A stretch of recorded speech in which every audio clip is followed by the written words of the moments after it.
Good start. That's what happened. It's a really good There you start. go. Mike was on. It was on. Uh-oh, Tom.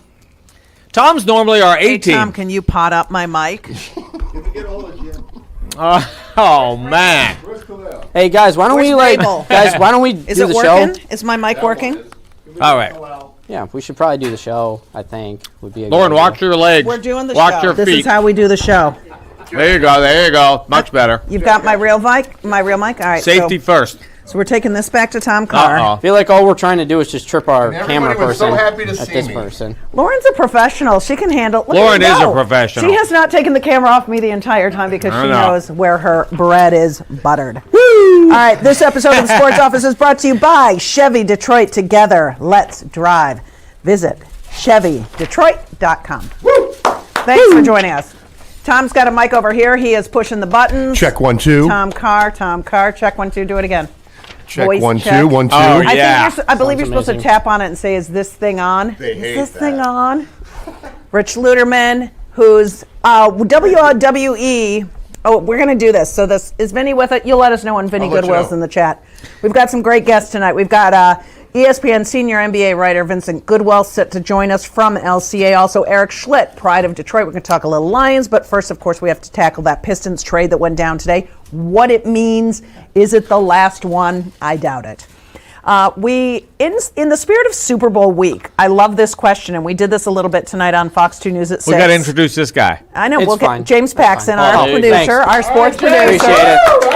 Thank you. I'm here. I do And exist. we I'm a got and person. show us Bobby and Z behind you, Pump it up, Lauren. James. I'm right there. Bobby doesn't want. We're doing good. Z doesn't want to be. Come on, This Bobby. camera is Bob everywhere. Richards. Bob. Bob. Go get him, Lauren. All right. Bobby was just putting some diffusers on the light, and I like that, Bob. That's a little softer. Yes. It is softer on me. Thank you. So the Pistons made a trade. The Pistons made a trade. Just give me a Jump minute. right in there. People like to know what's happening in the world, I believe. My basement flooded this week. My Really? Twitter was Oh. hacked, and I'm fostering a dog. So life is good. How do we do it? Here's the victory. But we talked about this at 6 o'clock on the news, Ludi, and I love this topic. It's one of the wacky Super Bowl questions that happens at Media Night, which was last night in San Jose at the Convention Center because, of course, they're playing Super Bowl 60 on Sunday at Levi Stadium. If you were a tree, what tree would you be? It was one of the notoriously wacky questions over the years. It didn't happen last night at the Super Bowl. That was one of them. And the other one was if you were a WWE wrestler, what would your name be? Your Yep. wrestler name Yep. be? And we were going across and picking them out and tell us what yours would be. Well, I mean, you all picked Polar Vortex. I like the polar vortex. I mean, you know, but I was going with Iron Dukes right there. Ooh. Iron Dukes. You know, there's no punching in WWE. Well, it doesn't matter. That's my name, Iron Dukes. Okay. What about you, Paxton? What would yours be? I'll go Poundin' Paxson. Oh, Pound Ooh, and Paxton. that's Yes, a 'cause good I one. pound him The into the ground. Paxaw. I pound him into the ground forever. Hulk Paxson. I made a terrible mistake. What'd you do? I just ate a Mike and Ike and it stuck in my dental work. Oh, Lord. No, it's good. I got it out. Okay. So the Pistons made a trade today. Mine would be just a minute. Mine would be Jaden Ivey. Okay. Sledgehammer. Sledgehammer. That's good. Oh, that's good. That's real good. Do you have one, Tom Carr? I'm trying to think. Lean Tom into that Carr. microphone. Cornelius. How about How about Yukon Cornelius? Yukon Cornelius? I love Dude, that. I freaking love that. That's actually I love old epic. school. I love old school. It's really good. Sorry, I'm noshing on a couple of Mike and Ikes while All we right, do stop the with show. the Mike and Ikes and let's All right. introduce James and get it going All right, with the James, NBA. you want to kick us off here with this trade today that the Pistons made? Okay, so the Pistons made a trade today.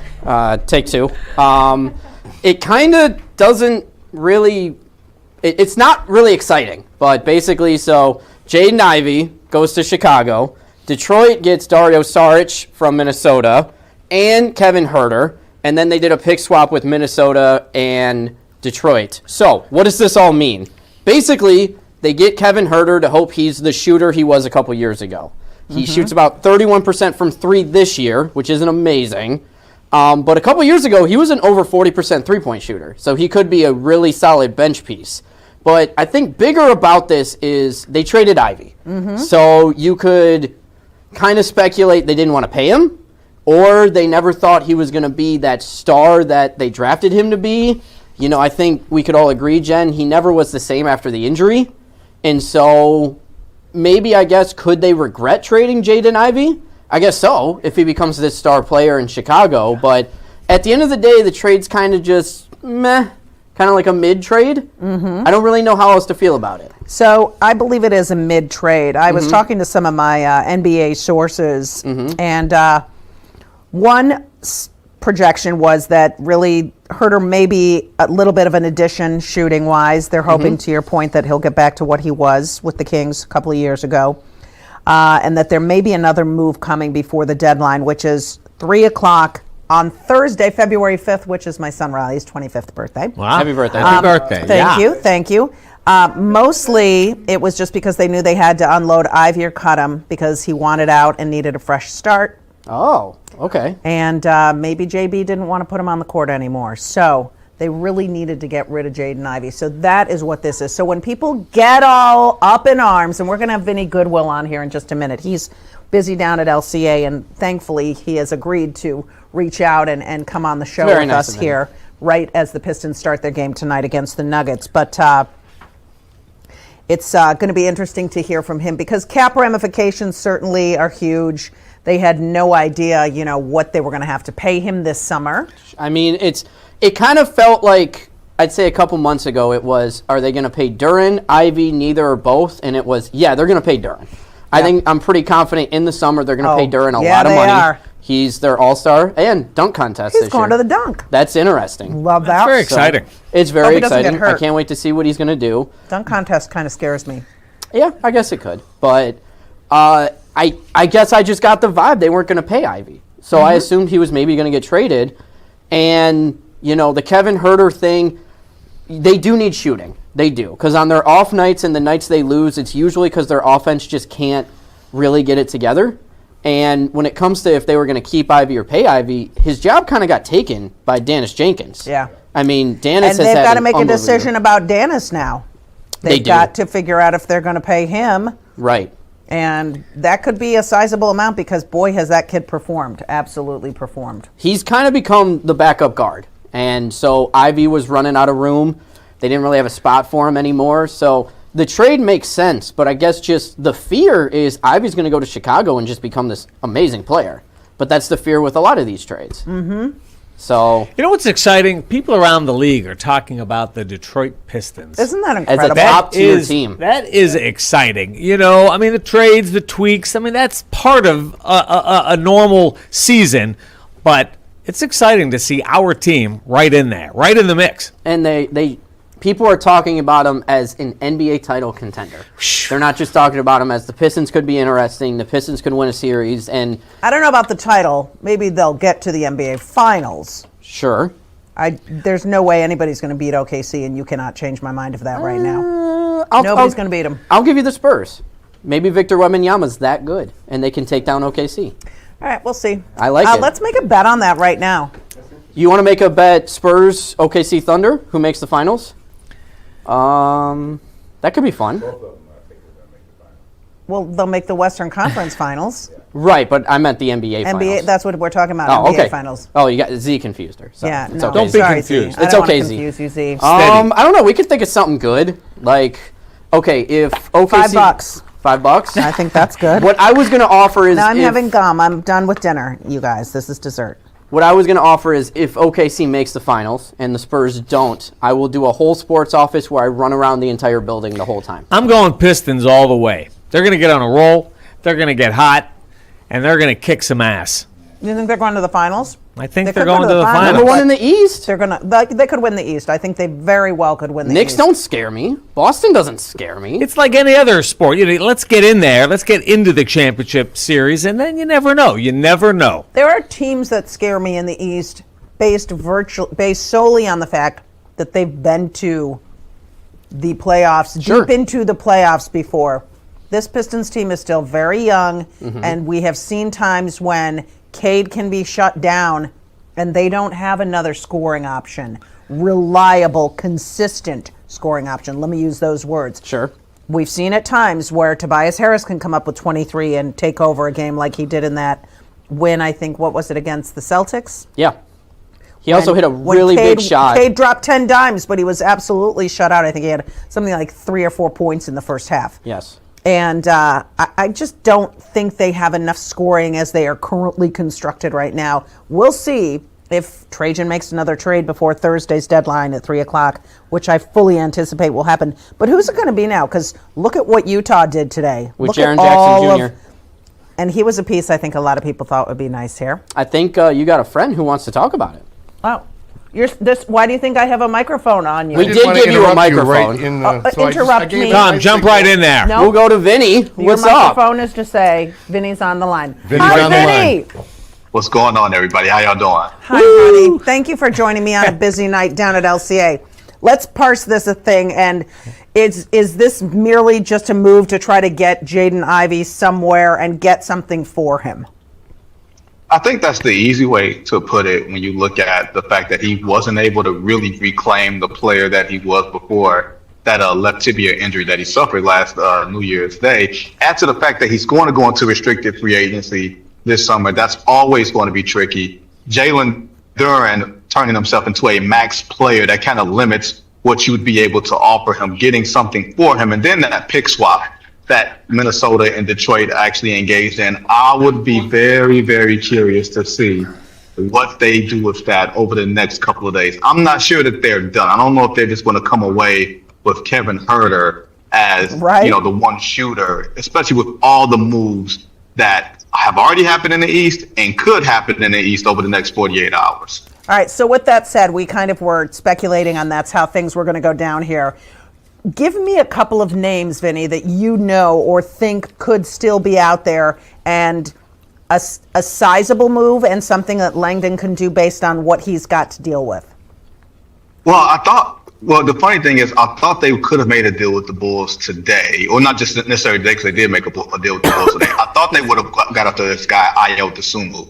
Was a 40% three-point shooter on high volume, just to sort of fill in that spot. And they feel like Kevin Huerter maybe fits that bill. The numbers necessarily this year don't bear that out. Like career-wise, he shoots 37. This year, he's shooting 31. Mm-hmm. I tend to believe that they think he's going to get better quality of looks. He's still 27 years old, but he's also an expiring contract. If there is another name, if you're talking about going and getting, somebody that's going to move the needle, it might cost you so much, Hammer. Like, that's the thing in today's NBA is that does it want to cost you Tobias Harris? Like, I'm still watching very closely Utah and Lowry marketing and what's going to happen there over the next couple of days, because they brought in Jaren Jackson Jr.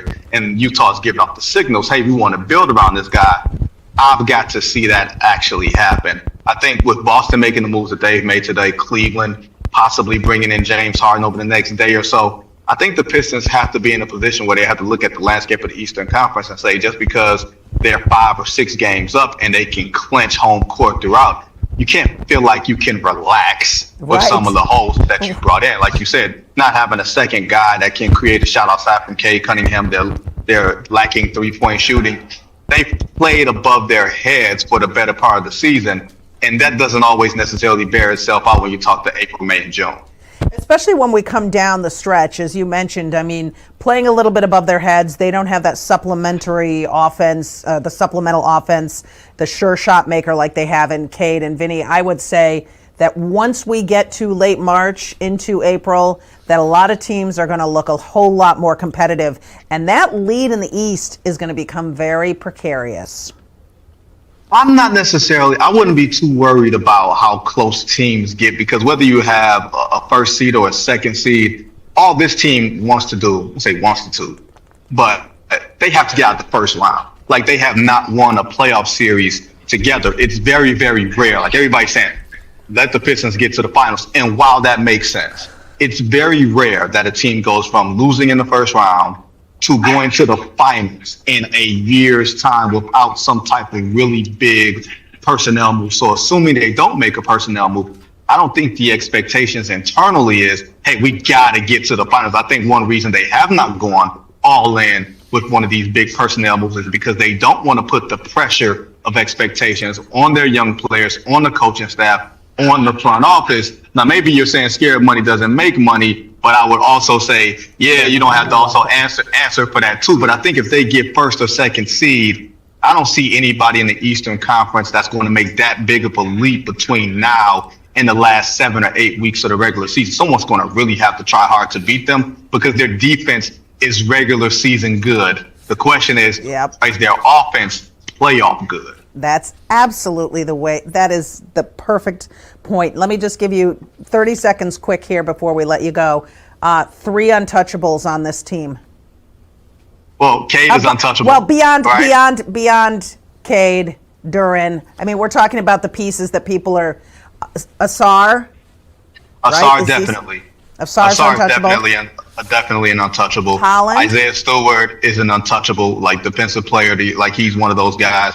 Holland, I'd like to think is, but I wonder if the right deal comes along, and I don't think they're necessarily searching for the right deal. I'm very curious if they view Asar and Ron Holland as too much duplication, doing the same things. But I do tend to think that if there's a third guy, he's probably the third guy. Hey, thanks for taking time out. Go watch that game, and we'll continue to read you. ESPN senior NBA writer Vincent Goodwill. Good job. You can follow him on Twitter, and you can read him as well at ESPN.com. Thanks, Outstanding. honey. Appreciate your time so much. Thanks for breaking it all down.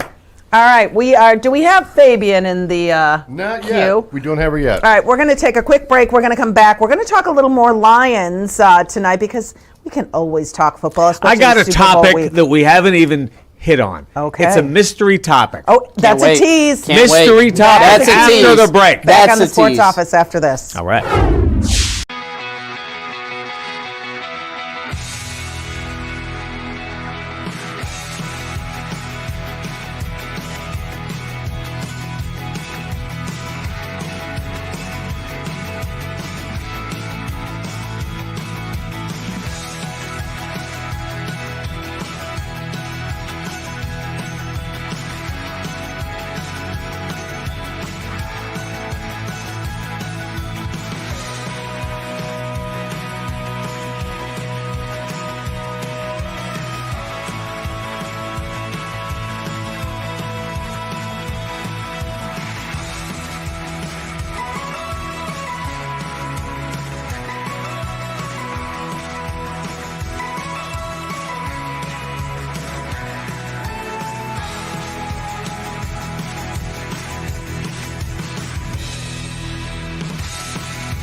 All right, welcome back to the Sports Office on a Tuesday night. And for those of you not in the know, Tuesday's my Friday, so that's why I'm in a really good mood today. I think you got another guest here. Well, plus my drain got snaked.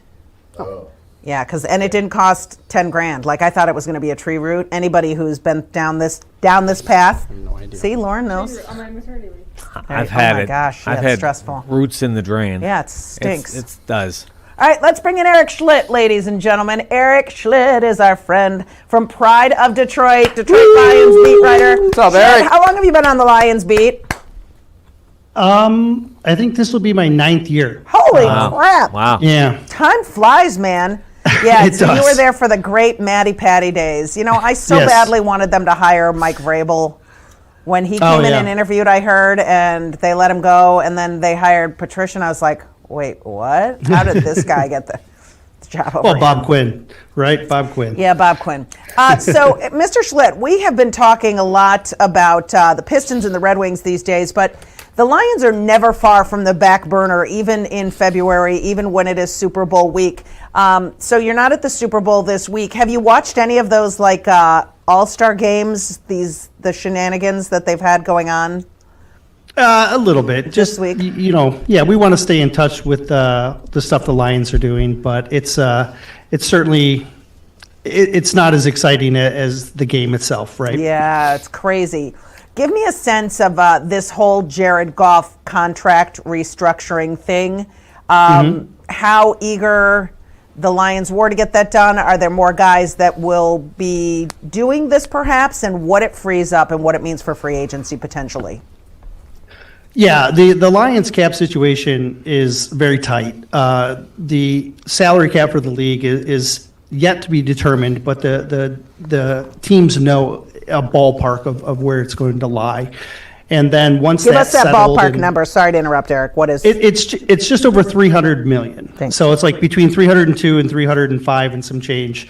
And the Lions are going to be close to maxed out on how much that they're allotted to spend. And so they're going to roll some money over from 25 that they didn't use. They're going to get some adjustments where bonuses that they had players didn't earn. They'll get credit for that, and so they'll end up getting a little bit of room in order to do some things that they need to do. But they're still really going to be short in the grand scheme of things. And so a restructure or two should be in line. Jared Goff's contract makes the most sense because he has the largest amount of capital that you could acquire. You could also look at Penei Sewell and Amon-Ra St. Brown as potential restructures. And either one or all three of those guys could see their contracts adjusted. Essentially what you would do is you would take some of their money that's due for them now, push it into future years, guarantee that money and that wasn't previously guaranteed. So it's good for the player because they get those guarantees. It's good for the team because it frees up money now and pushes those costs into the future.